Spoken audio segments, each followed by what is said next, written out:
আল্লাহ জবাব দিয়েছেন, ব্যবহার করেছেন। এজন্য আল্লাহ তাবারাক ওয়া তাআলা বলেন, লাকাদ কানা লাকুম ফি রাসূলিল্লাহি উসওয়াতুন হাসানা।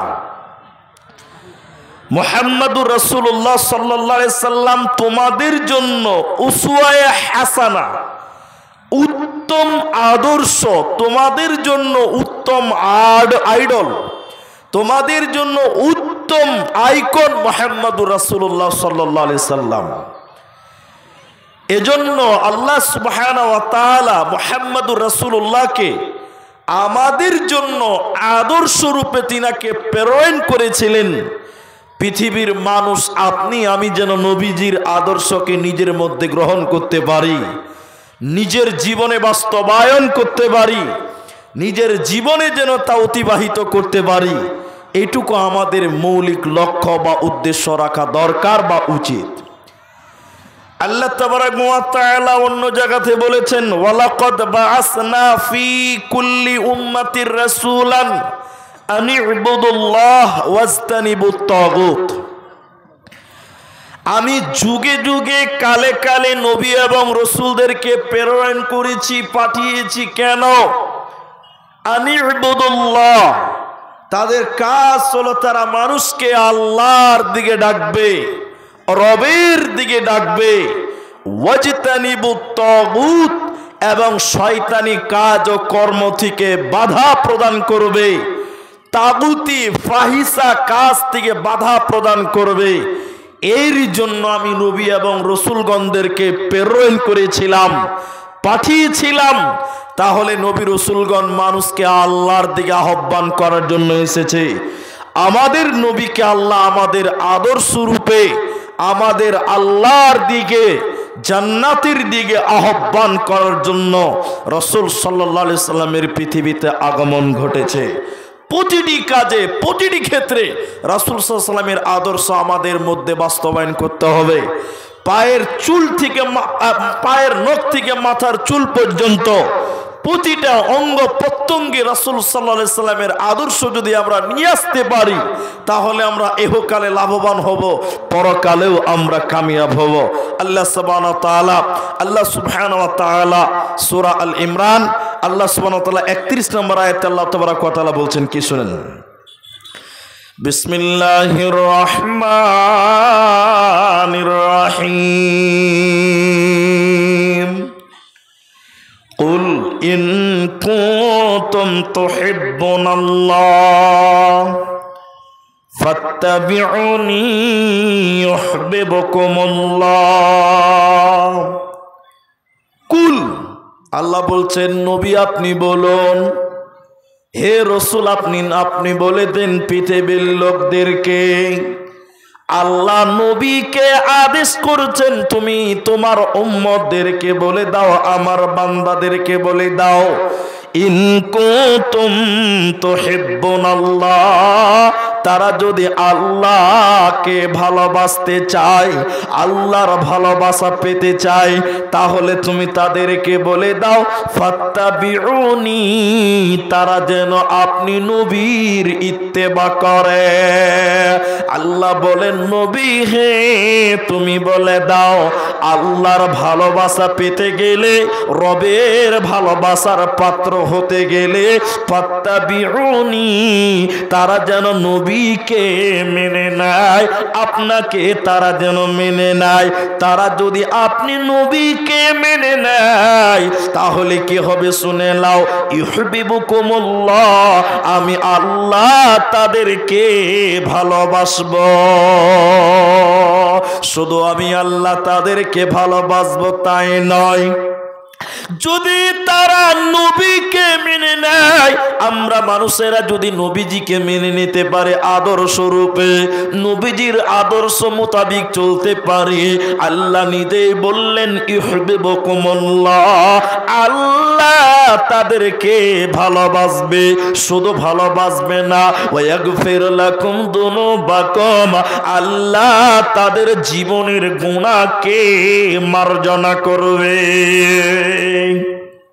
আল্লাহু গফুরুর রহিম, এবং আল্লাহ চরম পরম দয়ালু ক্ষমা করনেওয়ালা, তিনার নাম গফফার। তাহলে আল্লাহর কাছে ক্ষমা নিতে গেলে মুসলমান আর আল্লাহর ভালোবাসার পাত্র হতে গেলে নবীজিকে মেনে নিতে হবে, তাহলে ইহকালে কামিয়াব হব আর মরার পর আল্লাহ জান্নাত দেবে, কোনো চিন্তা রবে না, রবে না। তাহলে আল্লাহকে ভালোবাসতে গেলে নবীকে ইত্তেবা করো, নবীর অনুসরণ করো, নবী যেভাবে বলেছেন যেভাবে করেছেন সেভাবে মেনে নাও, তাহলে আল্লাহ তোমাদের ভালোবাসবেন। শুধু ভালোবাসবে তা নয়, আল্লাহ জীবনের গুনাহকে আল্লাহ মার্জনা করবেন, ক্ষমা করে দিবেন।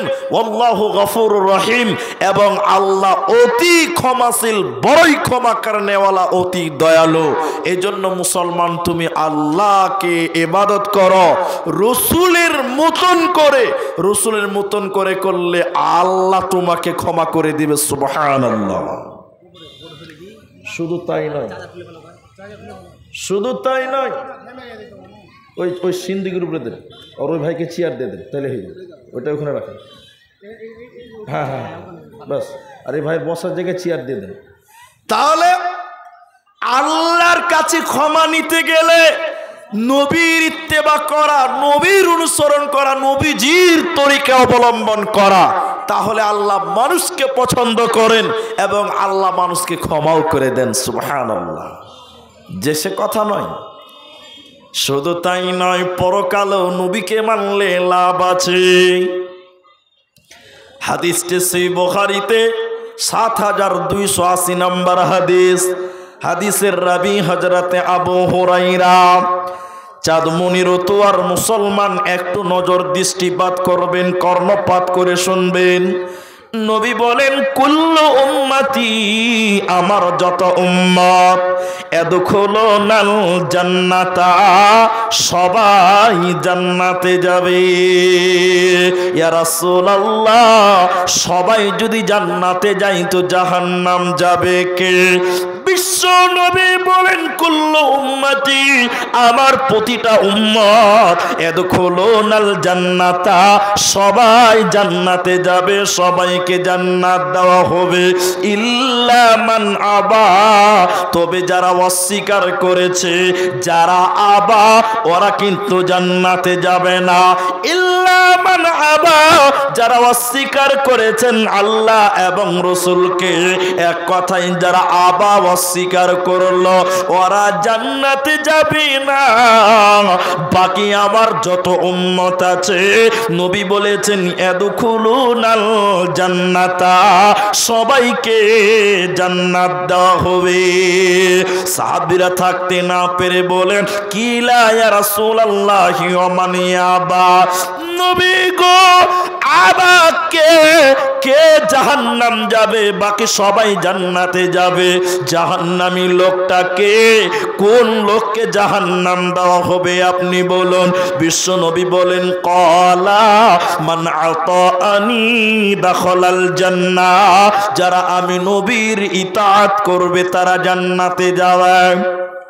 ক্বালা মান আতাআনি দাখালাল জান্নাহ, যারা নবীর ইতাআত করবে, নবীজির কথা মতো দুনিয়ায় চলবে, নবীজির আদর্শ মোতাবেক জীবন গড়বে, নবী বললেন তারা জান্নাতে যাবে। ওদের মরার পর কোনো চিন্তা রবে না, রবে না।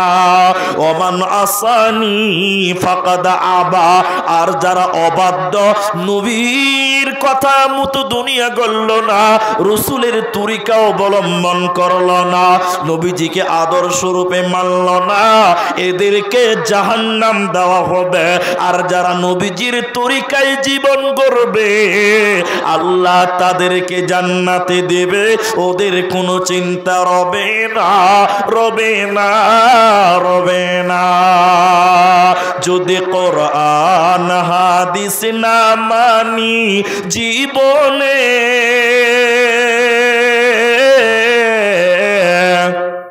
কি হবে গো মৃত্যুর পরে, কি হবে গো মতের পরে।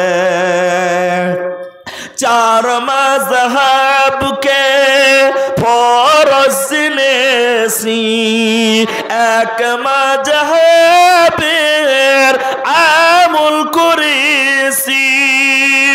কুরআন হাদিসের দিকে দেখিনি তো ফিরে, কি হবে গো মৃত্যুর পরে, কি হবে গো মতের পরে, কি হবে গো মৃত্যুর পরে। মৃত্যুর শিওরে বসে জানলাম আলেমদের পরশে, চার মাযহাব নাই কুরআন হাদিসে। ইমাম সাহেবকে জিজ্ঞেস করলাম, বলে আসে ফেকাতে, কি হবে গো মৃত্যুর পরে, কি হবে গো মতের পরে। কি বলছে, কি বলছে? অন্য কথা বলছে। তো আপনার কথা হলো রসুলের ইত্তেবা না করলে জান্নাত হবে না, রসুলের ইত্তেবা করলেই জান্নাত হবে, কথা রসুল সাল্লাল্লাহু আলাইহি ওয়াসাল্লাম বলেছেন। সহিহ বুখারী ৭২৮০ নম্বর হাদিস। এরপরে নবীজি আরো কি বলছেন দেখেন, আমরা মুসলমান আদর্শ রূপে নবীজিকে মানতে পারিনি, আদর্শ রূপে রসুলকে মানতে পারিনি, না মানার কারণে আমাদের বিপর্যয়, আজকে আমাদের পদস্খলন হয়েছে। অনেক মুসলমান রসুলকে যতই বলা হয় রসুলকে ভালোবাসেন তো বেশ ভালোবাসি, রসুলকে মানেন তো বেশ মানি, সব কিছু ঠিক আছে। যদি বলেন চাচা এখন অবধি সুন্নতের দাড়ি রাখতে পারেননি কেন, এখন অবধি সুন্নতের দাড়ি রাখতে পারেননি কেন? রসুল সাল্লাল্লাহু আলাইহি ওয়াসাল্লামের সুন্নত হলে দাড়ি রাখা, রসুল বলেছেন তোমরা দাড়িকে ছেড়ে দাও, তো তুমি দাড়ি ছাড়তে পারোনি কেন? তুমি রসুলকে কেমন ভালোবাসো বলো? আমরা মুখে বলি রসুলকে ভালোবাসি, কিন্তু রসুলকে আমরা মেনে নিতে পারি না। আমরা মুখে বলি রসুল আমাদের নেতা, কিন্তু কাজ কর্মে আমাদের পরিচয়ে, আমাদের চরিত্র, আমাদের ব্যবহারে প্রমাণ হয় না যে রসুল আমাদের নেতা। আমরা মানতেই পারিনি রসুলকে, আমরা আদর্শরূপে মেনে নিতে পারি না। আল্লাহ কি বলছেন দেখেন, আতিউল্লাহ, আল্লাহর ইতাআত করো, আল্লাহর কথাকে মেনে চলো। ওয়া আতিউর রাসূল, রাসূলের অনুসরণ করো। আল্লাহর ইতাআত করো, রাসূলের অনুসরণ করো। এরপরে আল্লাহ বলেন ওয়ালা তুবতিলু আমালাকুম, আর তোমরা তোমাদের আমলকে নষ্ট করে দিও না, তোমরা তোমাদের আমলকে পথভ্রষ্ট করে দিও না, বাতিল করে দিও না। ওয়ালা তুবতিলু আমালাকুম, তোমরা তোমাদের আমলকে নষ্ট করে দিও না। আল্লাহ তিনটি কথা এখানে বলেছেন। এক, আল্লাহর ইতাআত করো, আল্লাহর আদেশকে মেনে নাও। ওয়াতিউর রাসূল, রসুলের মতন করে মেনে নাও। এরপরে ৩ নম্বর বলছেন ওয়ালা তুবতিলু আমালাকুম, তোমরা তোমাদের আমলকে বাতিল করিও না, নষ্ট করিও না। তার মানে হলো আল্লাহর ইতাআত, রসুলের মতন আল্লাহর কাজ, আল্লাহর আদেশ রসুলের মতন না করলে আমল নষ্ট হয়ে যায়, আমল বরবাদ হয়ে যায়, আমল বাতিল হয়ে যায়। যে কোনো আমল রসুল সাল্লাল্লাহু আলাইহি সাল্লামের মতন করে করতে হয়। আর একটা হাদিস তার প্রমাণ, জ্বলন্ত প্রমাণ আপনাকে দেখাই। যতটি মানুষ আছেন, আল্লাহর নবী মসজিদে বসে আছেন, এমন সময় একটা লোক মসজিদে এলেন, মসজিদে এসে নামাজে দাঁড়ালেন। নামাজে দাঁড়িয়ে দেখলেন রাসূলুল্লাহ সাল্লাল্লাহু আলাইহি সাল্লাম বসে আছেন। আল্লাহর নবীকে যে সালাম দিলেন, আল্লাহর নবী তাকে বললেন ইরজিই, তুমি ফিরে চলে যাও, তুমি চলে যাও। সল্লি, তুমি সালাত কায়েম করো, নামাজ পড়ো। ফাইন্নাকা লাম তুসাল্লি, তুমি নামাজ পড়নি, তুমি নামাজ কায়েম করনি। কথাটা খুব ভালো করে বুঝবেন।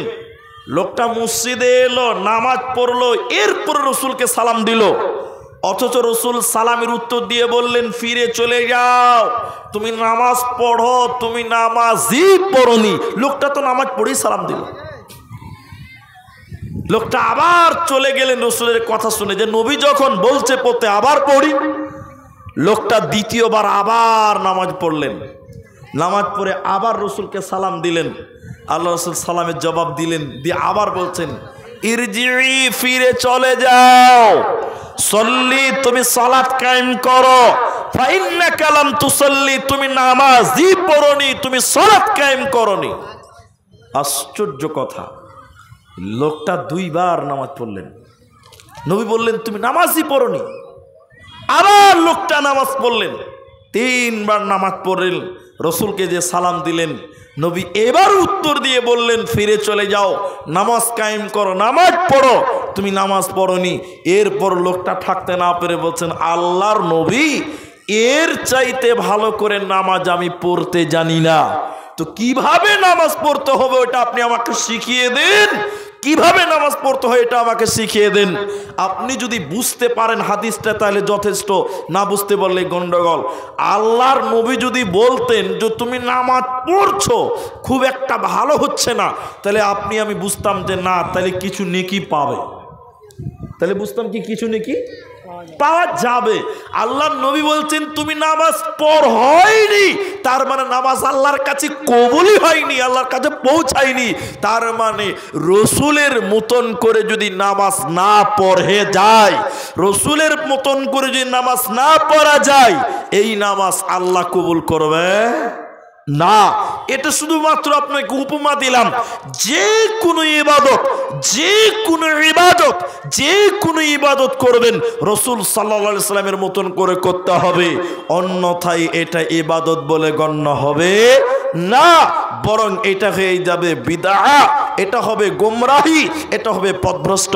এজন্য একজন মুসলমান রাস্তায় হাঁটবে সেটাও রসুলের পদ্ধতিতে, একজন মুসলমান ঘুমাবে তাও রসুলের পদ্ধতিতে, একজন মুসলমান রাস্তায় চলাচল নামাজ পড়বে তাও রসুলের পদ্ধতিতে, জলসাতে আসবে সেটাও রসুলের পদ্ধতিতে, একদম টোটাল জিন্দেগিটাই রসুলের তরিকা অনুযায়ী হবে। কেন নবী বলেছেন, রসুল বলেছেন মা আতাকুমুর রাসূল, আল্লাহ কোরআনে বলেছেন ওমা নাহাকুম আনহু ফান্তাহু।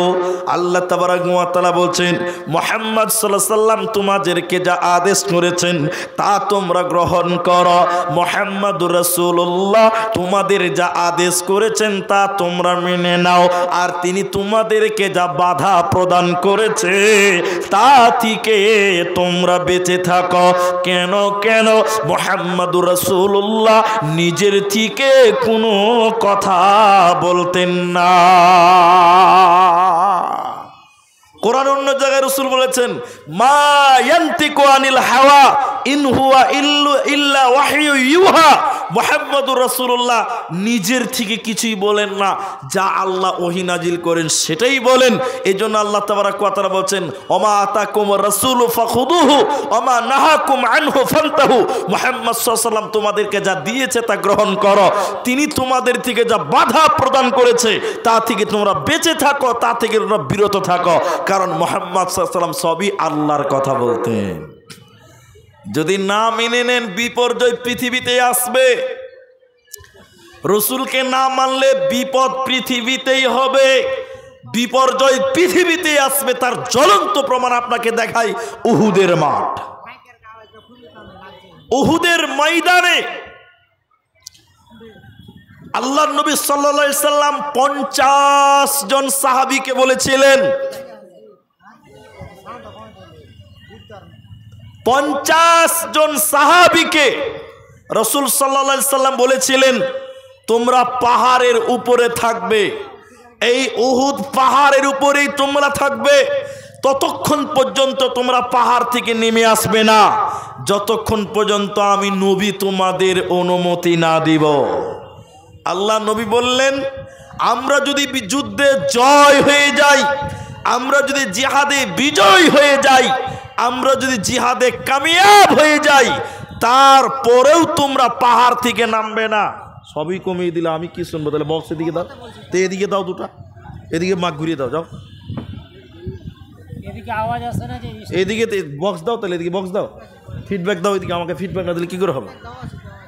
তো আপনাকে যেটা বলতে যে নবী 50 জন সাহাবীকে বলেছিলেন তোমরা এই পাহাড়ের উপরে থাকবে, পাহাড়ের উপরে, আমি না বলা পর্যন্ত তোমরা পাহাড় থেকে নামবে না, আমরা যুদ্ধে জয় হয়ে গেলেও তোমরা নামবে না।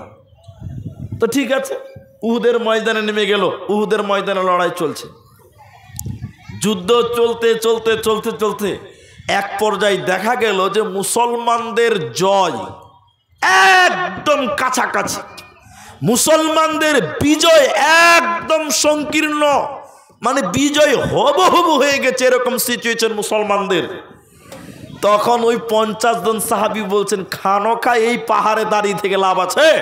আমরা তো জয় হয়েই গেলাম, আমরাও যে গনিমতের মালগুলো আমরা জোগাড় করি, আমরা গনিমতের মালগুলো আমরা নেই। 50 জন সাহাবী যুদ্ধের ওই পাহাড় থেকে নেমে গেল, ওই পর্বত থেকে নেমে উহুদের ময়দানে যুদ্ধে নেমে গেল। কাফির মুশরিকেরা পাহাড়ের পেছন দিক থেকে অ্যাটাক করলো। কেন? পাহাড়ে আর কেউ পাহারাদার নেই, পেছন দিক থেকে সাহাবীরা এসে কাফেরেরা, নাউজুবিল্লাহ, পেছন দিক থেকে কাফেরেরা এসে হামলা করলো। এই জিহাদের ময়দানে মুসলমানেরা মারেছিল, মুসলমানকে মেরেছিল, হুলুস তৈরি হয়ে গেল। এরপরে মুসলমানদের পরাজয় হলো। মুহাদ্দিসিন ইকরাম ঘটনা তুলে ধরেছেন, হাদিস তুলে ধরে এটাই কারণ বলেছেন। অনেক কারণের মধ্যে একটা উল্লেখযোগ্য কারণ হলো রসুলের আদেশকে তারা অমান্য করেছিল। নবী বলেছিল 50 জন আমরা যুদ্ধে বিজয় হয়ে গেলেও তোমরা এই পাহাড় থেকে নামবে না। রসুলের কথা অমান্য করলো। রসুলের এই কথাটুকু শুধু অমান্য করার কারণে টোটাল জিহাদে তাদের বিপর্যয়, তাদের পদস্খলন হলো, তারা পরাজয় হলো। ও মুসলমান, পৃথিবীতে যদি আপনি আমি রসুল সাল্লাল্লাহু আলাইহি ওয়াসাল্লামের আদেশকে আদেশ হিসেবে মেনে না নেই, রসুলের সুন্নতকে রসুলের সুন্নত বলে মেনে না নেই, দুনিয়াতে আপনার আমার বিপর্যয় আসবে, দুনিয়াতে আপনার আমার পদস্খলন আসবে। এই জন্য প্রতিটি কাজে, প্রতিটি ক্ষেত্রে রাসূল সাল্লাল্লাহু আলাইহি ওয়াসাল্লামকে আদর্শ রূপে মেনে নাও। নবী মুহাম্মদুর রাসূলুল্লাহ সাল্লাল্লাহু আলাইহি ওয়াসাল্লাম তিরমিজির বর্ণনায় বলেছেন, ইহুদি নাসারারা 71-72 ফেরকা দল হবে বা হয়েছে, আমার উম্মত 73 দল, আমার উম্মত 73টা ফেরকা হবে, দল হবে। তো কারা? নবী বলেন ইল্লা মিল্লাতান ওয়াহিদা, একটা মাত্র দল, একটা মাত্র গ্রুপ তারা নাজাত পাবে, একটা দল তারা নাজাত পাবে। তারা কারা? নবী বলেছেন মা আনা আলাইহি, যারা আমি নবীকে মানে, ওয়া আসহাবিহি, এবং আমার সাহাবীদেরকে মানে। যারা আমি নবীকে মানে, যারা আমার আদর্শ মানে এবং আমার সাহাবীদের তরিকার উপরে যারা চলে, এদেরকে কিয়ামতের দিন নাজাত দেওয়া হবে, এরা নাজাত পাবে। বাকি ইহুদি নাসারারা আমার উম্মতের 72 দল, এরা কিয়ামতের দিন নাজাত পাবে না, পাবে না।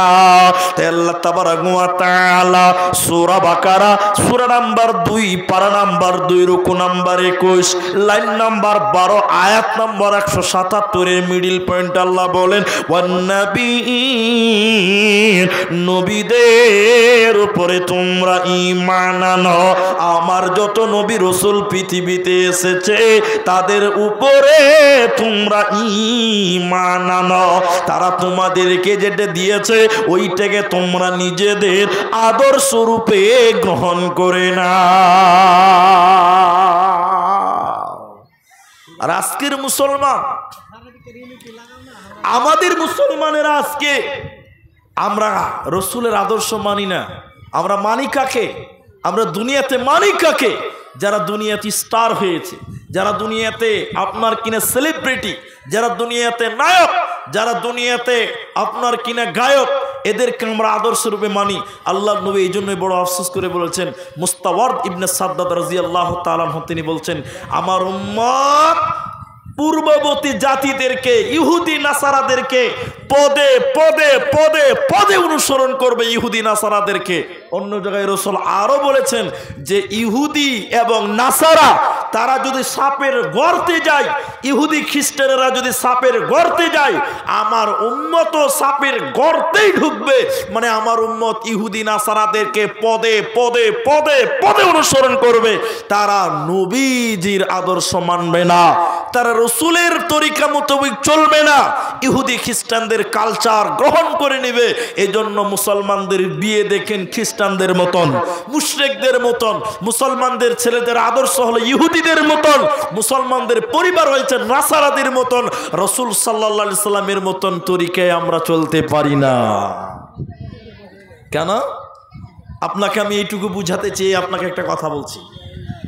আল্লাহ নবী সাল্লাল্লাহু আলাইহি সাল্লাম বলছেন, বাড়ি থেকে বের হয়ে যাচ্ছ তখন তুমি দোয়া বলো, বিসমিল্লাহি তাওয়াক্কালতু আলাল্লাহ লা হাওলা ওয়ালা কুওয়াতা ইল্লা বিল্লাহ। আপনি দোয়া পড়ুন। যে সকল বাচ্চারা দোয়া বলতে পারে না, আপনি পিতা, আপনি বাপ, আপনি মাতা, আপনি মা, আপনি সেই বাচ্চাকে বাড়ি থেকে যখন বের হচ্ছে তখন আপনি বলুন, বেটা দোয়া বলো। আপনি শিখিয়ে দিবেন, ছেলেকে বলবেন, বেটা তুমি বলো বিসমিল্লাহি তাওয়াক্কালতু আলাল্লাহ লা হাওলা ওয়ালা কুওয়াতা ইল্লা বিল্লাহ। আজকের 100টার মধ্যে 90টা মুসলমান রসুলের সুন্নতকে জানাজা দিয়ে দিয়েছে, রসুলের সুন্নতের জবাই করে দিয়েছে। এখন ছেলে বাড়ি থেকে বের হয়ে যাচ্ছে, মা বাড়ির গেট থেকে বলছে, বেটা টা টা টা টা টা টা, দোয়া ভুলে গেছে। আজকের মুসলমান রসুলের সুন্নতকে জবাই করে দিয়েছে, রসুলের সুন্নত মারা না। অথচ এই মুসলমান যেদিন মারা যায় সেদিন আমরা মুলবিরা বলছি বিসমিল্লাহি ওয়া আলা মিল্লাতি রাসূলিল্লাহ। অথচ আমরা মুলবিরা সেদিন বলেছি বিসমিল্লাহি ওয়া আলা সুন্নাতি রাসূলিল্লাহ। অথচ লোকটা জীবনে রসুলের সুন্নতকে মানত না, জীবনে না। যখনই তাকে বলা হতো রসুলের সুন্নতকে মেনে নাও, আদর্শ রূপে চলো, তার গায়ে চুলকানি শুরু হয়ে যেত। রসুলকে সে আদর্শ রূপে মানতেই পারেনি। আল্লাহ তাবারাক ওয়া তাআলা তাই বললেন, যদি আল্লাহর ক্ষমা নিতে চাও, আল্লাহর ভালোবাসা পেতে চাও, ফাত্তাবিউনি, তোমরা নবীর ইত্তেবা করো, নবীজিকে আদর্শ রূপে মেনে নাও। কারণ আল্লাহ তাবারাক ওয়া তাআলা নবীকে আপনার আমার জন্য আদর্শ রূপে আল্লাহ পাঠিয়েছে। কি লাভ হবে, কি কামিয়াবি আছে আপনার জন্য? সূরা ইব্রাহিমে আল্লাহ, সূরা বনী ইসরাঈল আল্লাহ তাবারাক ওয়া তাআলা বলেন, ইয়াউমা নাদউ কুল্লু উনাসিম বিইমামিন। আল্লাহ বলেন, কিয়ামতের দিন আমি কাউকে একা একই ডাকবো না।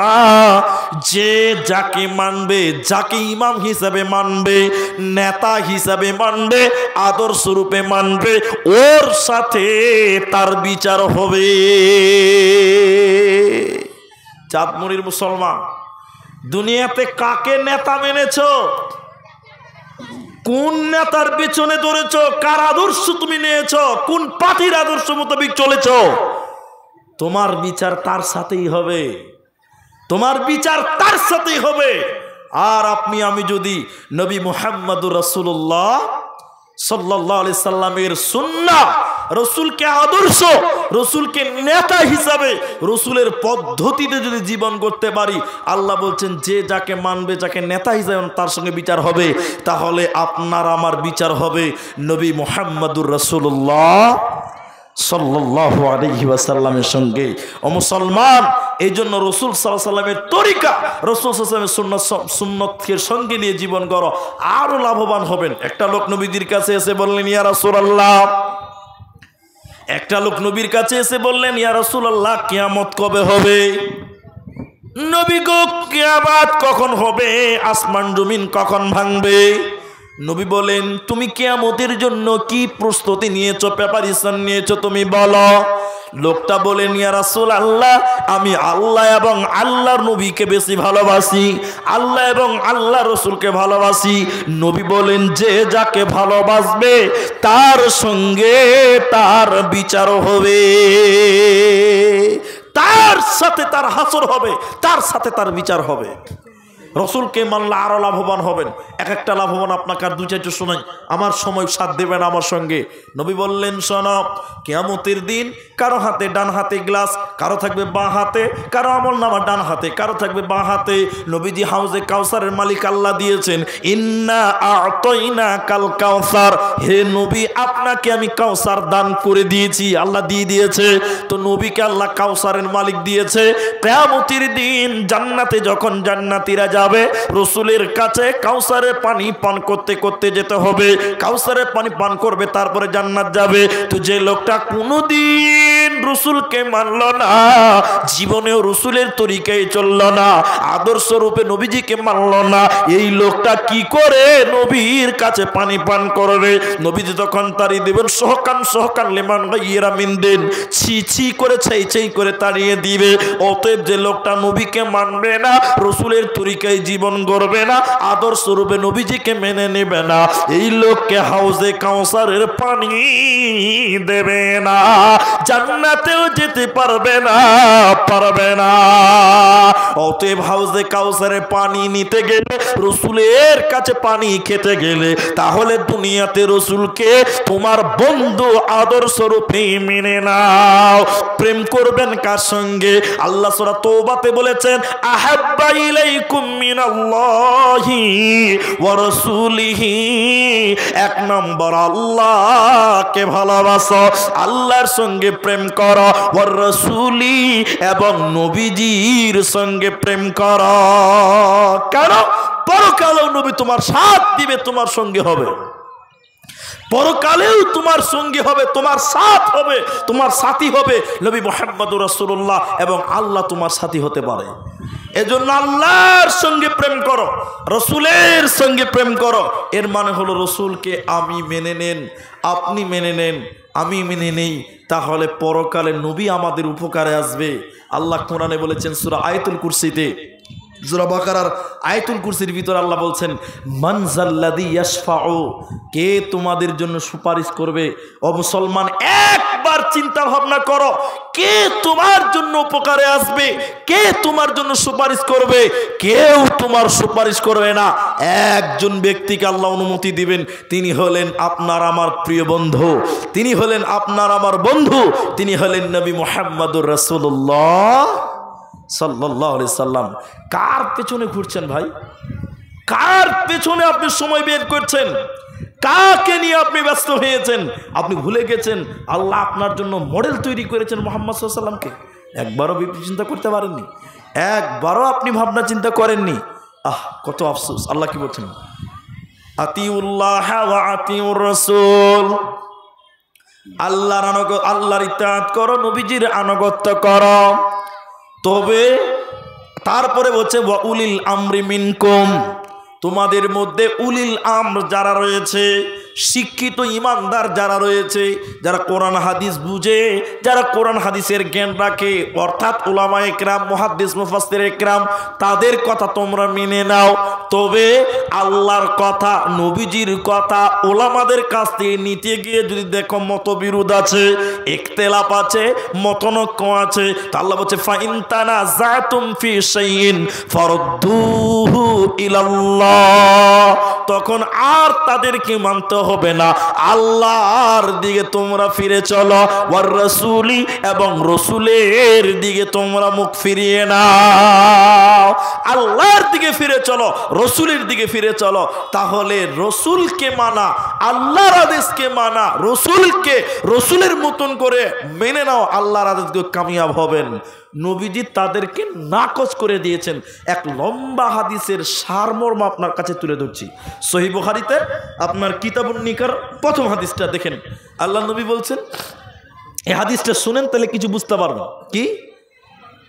3 দলের 3টি লোক, যা সালাসাতুন রাহাতি ইলা বুয়ুতি আজওয়াজিন নবী সাল্লাল্লাহু আলাইহি সাল্লাম, 3 দলের 3টা লোক নবী সাল্লাল্লাহু আলাইহি সাল্লামের স্ত্রীদের কাছে এলেন, এসে বললেন ইয়াসআলুনা আন ইবাদাতিন নবী সাল্লাল্লাহু আলাইহি সাল্লাম, নবীর ইবাদত সম্পর্কে জিজ্ঞাসা করলেন। নবীর স্ত্রীদেরকে বললেন আল্লাহর নবী কেমন করে ইবাদত করতেন, কি ইবাদত করতেন, কেমন করে ইবাদত করতেন, আপনি একটু বলুন, আপনি একটু বলুন, আপনারা বলুন। তা আল্লাহ নবীর স্ত্রীরা বললেন আল্লাহ নবী এইভাবে ইবাদত করতেন, বাস বিবরণ দেওয়া হলো। তারা তিনজন তখন বলছে রসুলের ইবাদত কম হয়ে গেছে। তারা বলছে নবীর ইবাদত কম, এইটুকু ইবাদত করলে আমাদের চলবে না, তিনি নবী হয়ে যদি এতটা করতে পারে তা আমাদের আরো করতে হবে। তিনজন লোক তখন একজন বলছেন সারা রাত নামাজ পড়বো, ঘুমাবো না। সারা রাত নামাজ পড়বো, কি করবো না? ঘুমাবো না। একজন যখন এই কথা বলেন অপরজন বলছে ঠিক আছে ঠিক আছে, তুমি যদি সারা রাত নামাজ পড়ো তা আমি সব সময় রোজা রাখবো, ওয়ালা উফতিরু, আমি ইফতারি করব না। আপনি তো এক মাসই রোজা রাখতে পারেন না, আমি তো এক মাসই, আপনি এক মাস, আমি এক মাসই রোজা রাখতে আমরা হিমশিম খেয়ে যাই। লোকটা বলছে আমি সব সময় রোজা রাখবো আর আমি রোজাই ভাঙবো না। এই লোকটা দ্বিতীয় জন। তিন নম্বর লোকটা বলছে তোমরা দুইজন যদি তাই করো, তো লোকটা বলছে ফালা তাজাওয়াস, আমি জীবনে বিয়েই করব না, ওই সংসারের ঝামেলা থেকেই বাদ, আমি বিয়েই করব না। এখন বিবেকবান মুসলমান আপনারা একটুকু মুখ খোলার চেষ্টা করেন। আপনাদেরকে আমি কিছু জিজ্ঞাসা করে নিয়ে আজকে এখন জিজ্ঞাসা করছি, কেন পরিবেশ ওই অনুকূলে নেই? আপনাকে আমি এই কথাটা জিজ্ঞাসা করছি, উত্তর দেন। এরা তিনজন বলছে একজন সারা রাত নামাজ পড়বো, একজন বলছে সবসময় রোজা রাখবো, একজন বলছে সংসারই করবো না, মেয়ে মানুষ ঝামেলা থেকে বাদ। এই তিনটা কাজ ভালো না খারাপ? নামাজ পড়া খারাপ? হ্যাঁ, সিস্টেমটা খারাপ বলা যেতে পারে, কিন্তু কাজগুলো ভালো, ভালো না? তো এরা তিনজন তো তিনটা কাজ ভালো মনে করেই করলো না খারাপ? ওরা ভালো মনে করেই তো করেছে। আল্লাহ নবীর স্ত্রীগণ নবীজিকে এই কথাগুলো বলেছেন যে তিনটা লোক এসেছিল, এইরকম জিজ্ঞাসা করলো, আমরা উত্তর দিলাম, তারা উত্তরের এই কথা বলে গেল। আল্লাহ নবী তাদের কাছে গিয়ে বললেন তোমরা কি সেই তিনজন লোক? তোমরা কি সেই তিনজন ব্যক্তি? আমরা বললাম জি হ্যাঁ, আমরা সেই তিনজন ব্যক্তি, আমরাই সেই তিনজন। নবীজি বললেন ওয়াল্লাহি, আল্লাহর কসম, আমি নবী মুহাম্মদ তোমাদের চাইতে আল্লাহকে বেশি বেশি ভয় করি, আমি তোমাদের চাইতে আল্লাহকে বেশি ভয় করে। শুনে নাও হে লোক সকল, আমি তোমাদের চাইতেও যেহেতু আল্লাহকে বেশি ভয় করি, আমি রাতের বেলায় নামাজ পড়েছি, আবার আমি ঘুমিয়েছি, আমি রোজা রেখেছি, আবার মাঝে মাঝে বাদ দিয়ে দিয়েছি, আমি বিয়ে করেছি, একাধিক বিবি আমার ছিল, আমি তাদের সময় দিয়েছি। লোক সকল, যারা আমার পদ্ধতির বিপক্ষে যায়, যারা আমার সিস্টেমের বিরুদ্ধে যায়, ভালো মনে করে করলেও তারা কারা? ফালাইসা মিন্নি, তারা আমার দলের অন্তর্ভুক্ত নয়, তারা আমার উম্মতের অন্তর্ভুক্ত নয়, ওরা কিয়ামতের দিন আমার দলে আসতে পাবে না। মুসলমান যা কিছু করবেন নবীজির মতন। অনেক মুসলমান হুজ্জতি করে, অসুবিধা কি? আরে বাবা অসুবিধা আবার কি? অসুবিধা কিছুই নেই, অসুবিধা তো হবে পরকালে, পরকালে অসুবিধা হবে। এই জন্য সর্ব অবস্থায় আল্লাহ তাবারাক ওয়া তাআলা সে আয়াতটা আবার রিপিট করি। আল্লাহ বলছেন লাকাদ কানা লাকুম ফি রাসূলিল্লাহি উসওয়াতুন হাসানাহ, তোমাদের জন্য উসওয়ায়ে হাসানা, চরিত্রবান হলেন, আমাদের জন্য আদর্শবান, আদর্শ হলো নবী মুহাম্মদুর রাসূলুল্লাহ সাল্লাল্লাহু আলাইহি সাল্লামের আদর্শ। আমার মায়েরা, আমার ভাইয়েরা, আমার বোনেরা যারা এসেছেন, আমি আপনাদের খুব বেশি সময় নেই, আমি আপনাদের সর্বশেষ আরেকটা হাদিস বলে আপনাদের যে জলসা, এই যে আপনাদের এই মসজিদের জলসা, এই মসজিদের জলসার পেছনে অনেক ব্যয় আছে, অনেক খরচ আছে, অনেক খরচ আছে, যেগুলো আপনাদের বলার আর প্রয়োজন মনে করছি না। কিন্তু আমার পরেও দুইজন বক্তা, একজন বিজ্ঞ আলেমে দিন, শত আলেমের ছাত্র শিক্ষক, তিনার কাছে অনেক ছাত্র আলেম হয়েছে, তো তিনি আসবেন, আপনাদের সুপরিচিত, আপনাদের তার পরিচয় দেওয়ার দরকার নেই।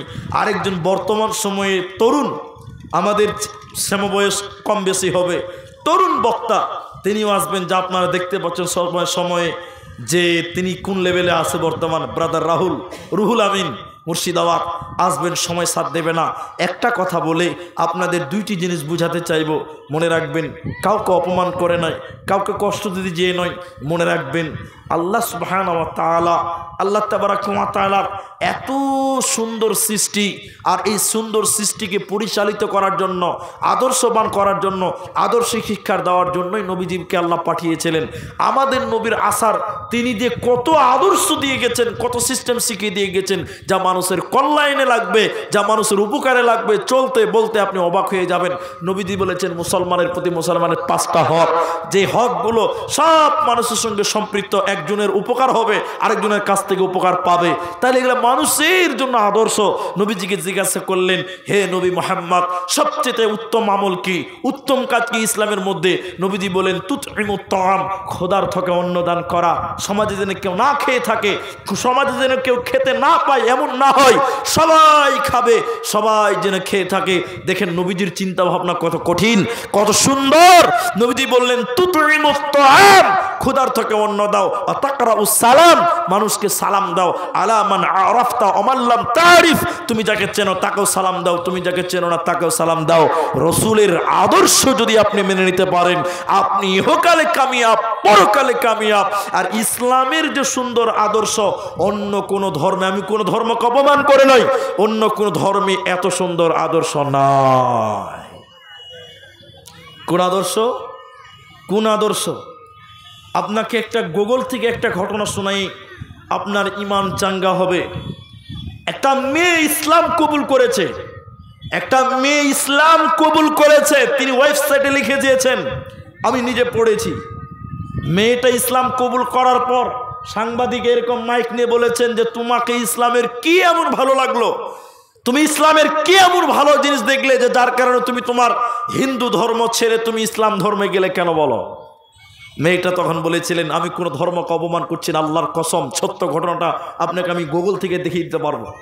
মেয়েটা তখন বলেছিলেন, সাংবাদিককে বলেছিলেন, আমার মা শিক্ষিতা ছিল না, মূর্খ মা ছিল আমার, কিন্তু আমার মায়ের চুল কোনো পরপুরুষ দেখতে পাই নাই, যদিও আমার মা হিন্দু ছিল। আমার মায়ের চুল কোনোদিন কোনো পুরুষ দেখতে পাইনি গায়ের মাহরাম, যদিও আমার মা হিন্দু, আমার চুলও কেউ দেখতে পায় না। মেয়েটা নিজে বলছেন আমার মা যখন মারা গেল, আমার মাকে যখন শ্মশানে নিয়ে গেছিল, আমরা দাঁড়িয়ে দাঁড়িয়ে দেখছিলাম, আমার মাকে পুরানো হচ্ছিল। যখন লকড়ি দিয়ে আমার মাকে শুয়ে উপর আবার লকড়ি দিয়েছিল, সর্বপ্রথম আগুন দিয়েছিল আমার মায়ের মুখে। আমার মায়ের মাথার চুলগুলো বের হয়ে গেল পুড়তে পুড়তে, শত শত পুরুষেরা সেই চুলগুলো দেখলো। এক পর্যায়ে আমার মায়ের শরীর থেকে কাপড় পুড়তে পুড়তে আমার মা উলঙ্গ হয়ে গেল। শত শত মানুষ সেদিন দাঁড়িয়ে দাঁড়িয়ে আমার মায়ের উলঙ্গ দেহটা দেখছিল। সেদিন আমার বিবেকে বড় কষ্ট লেগেছিল, ধাক্কা দিয়েছিল আমার বিবেক, যে মা কোনোদিন বেঁচে থাকাকালীন তার চুল কেউ দেখতে পায়নি, সেই মা বিদায় লগ্নে উলঙ্গ হয়ে যাচ্ছে, আর সবাই দেখতে পাচ্ছে উলঙ্গ দেহটা। এই দৃশ্যটা আমি মানতে পারিনি। ইসলামের সৌন্দর্য কত, রসুলের সৌন্দর্যটা কত। সুন্দর করে গোসল করাও, নাকে নাক মাসা করো, আপনার কানের ভিতরে সুন্দর কাপড় দিয়ে মুছে দাও, উজু করাও, উত্তম রূপে গোসল করাও, নতুন কাপড় পরিধান করাও। গায়ের মাহারাম পুরুষ সেই মেয়েকে দেখতে পাবে না, তার চুল দেখতে পাবে না, মরে গেছে তারপরেও পাবে না। দাফন করে দিয়েছেন, সুন্দর করে ঢেকে দিলেন, দোয়া দিয়ে এলেন, দোয়া করে এলেন। এই দৃশ্যগুলো দেখে দুটাকে কম্প্রোমাইজ করে আমি থাকতে পারিনি। এই জন্য আমি ইসলাম গ্রহণ করেছি, ইসলাম ধর্মে আমি এসেছি। মুসলমান, ইসলামের প্রতিটি দিক আপনার এত সুন্দর, এত সুন্দর, রসুলের প্রতিটা আদর্শ এত সুন্দর, এত সুন্দর, যা আপনি কল্পনা করতে পারবেন না। আপনি আমি বুঝতে পারি না রসুল সাল্লাল্লাহু আলাইহি ওয়াসাল্লাম যে আমাদের জন্য কত কল্যাণ, তিনি আমাদের জন্য কত উপকারের জন্য, আপনি সেটা বুঝতে পারেন না। আইনুল বারী রাহিমাহুল্লাহ মারা গেছেন, তিনি পত্রিকাতে লিখে দিয়েছিলেন, ভিক করা মহাপাপ। নবী মুহাম্মদ সাল্লাল্লাহু আলাইহি ওয়াসাল্লাম পৃথিবীতে এসেছিলেন ভিক্ষা বৃদ্ধি বন্ধ করার জন্য, ভিক্ষা বন্ধ করার জন্য, সমাজের সবাই ভালোভাবে চলবে, এই জন্য রসুল এসেছিলেন। অতএব রসুল সাল্লাল্লাহু আলাইহি ওয়াসাল্লামের আদর্শকে আমরা মেনে নিলে ইহকাল পরকালে কামিয়াব হব। শেষ কথা, আপনার এই হাদিসটা আমার দিকে তাকান, সবাই তাকান। আল্লাহর নবী নামাজ পড়ছেন, পায়ে তার জুতা রয়েছে, স্যান্ডেল রয়েছে, নবীজির পায়ে স্যান্ডেল রয়েছে, জুতা রয়েছে, নামাজ পড়ছে, পেছনে সাহাবীরা নামাজ পড়ছে, নবীজি ইমাম, সাহাবীদের পায়েও স্যান্ডেল রয়েছে। জিবরাইল আমিন এসে বলেন, ইয়া রাসূলুল্লাহ, দয়ার নবী গো, আপনার পায়ের জুতাতে স্পষ্ট ময়লা লেগে আছে, জুতা খুলেন। আল্লাহর নবী এদিকে দেখেন, নামাজ পড়তে পড়তে জুতা খুলে দিলেন, নামাজ পড়তে পড়তে জুতা খুলে দিলেন, সালাম ফিরিয়ে নামাজ শেষ করলেন, পেছনে তাকিয়ে দেখছে সব সাহাবী নামাজ পড়তে পড়তে তারাও জুতা খুলে ফেলে দিয়েছে। বলুন সুবহানাল্লাহ। নবীজি বললেন, কি ব্যাপার, কি ব্যাপার, তোমরা জুতা খুললে কেন?